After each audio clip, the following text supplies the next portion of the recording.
Welcome back. Alabama sheriffs in writing are starting to agree that they'll use state jail food money for, well, jail food. How Blount County spectators responded to the banning of a pregame prayer, and a little negativity is all Coach Saban's asking for. I'm Mike Morgan, and we're down in Alabama. Some Alabama sheriffs are starting to get on board with Governor Kay Ivey's effort to head off misuse of jail food funds.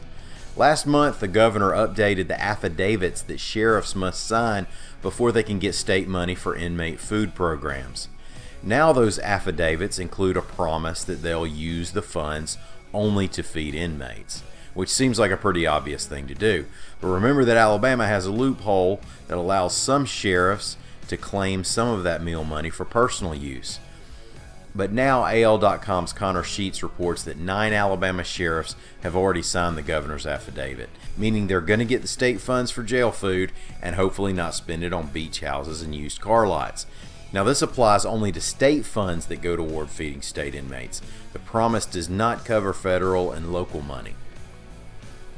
Last week, the Blount County School District shut down the practice of pregame prayer at stadiums upon pressure from the Freedom from Religion Foundation, which also has issued recent public complaints over prayer events at other Alabama school systems, including in Lee County, Trussville, and Sylacauga.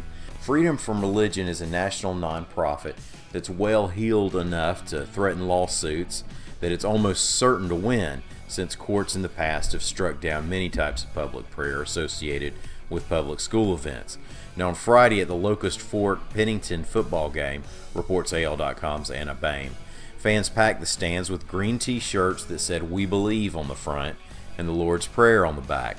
5 area churches paid for 1,000 shirts to be printed and given away, and they said those were gone in an hour on Friday afternoon. The traditional pregame prayer was replaced by a moment of silence, but the crowd didn't stay that way, with many of the folks there reciting the Lord's Prayer.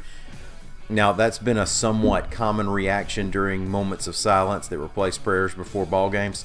Greg Armstrong is the Blount County Revenue Commissioner and the Minister of Music at Locust Fork Baptist Church. He said, quote, "I hope what we did was not for show. I hope what we did will honor the Lord. It's been a tradition to voice prayer over the microphone, but sometimes new traditions are made and are bigger and greater than in the past." End quote. The Alabama football team is 4-0, and nobody's come within 3 touchdowns of the Crimson Tide. So Coach Nick Saban is asking his good buddies in the media for some help keeping his players' minds in the process. You know, one thing I'd like to say to everybody, and I don't want to get into the rat poison again, but, you know, we got a good team, but our team needs to do a lot of things to improve. And if what our team has accomplished to this point makes them in any way not take into account the kind of teams that we have to play in the future, and they underestimate what we need to do to improve so that we can become a better team, and don't just take things for granted, that we're going to show up because we got an Alabama uniform on and win the game. It's not going to happen that way, and it's going to be everybody's choice in the organization. So I'd appreciate it if you would, you know, sort of look at some of the things we didn't do so well, and write about that. So maybe I can show it to the players and say, look here, man, here's something you can do better. All right, see you later. AL.com's Michael Casagrande put in a pretty solid effort yesterday under the headline, "All the Things Number 1 Alabama is Doing Wrong." You'll dig that. Did you know Alabama has forced only 1 fumble all season? Embarrassing. Thank y'all for listening. We're back tomorrow. Till then, come see us at AL.com.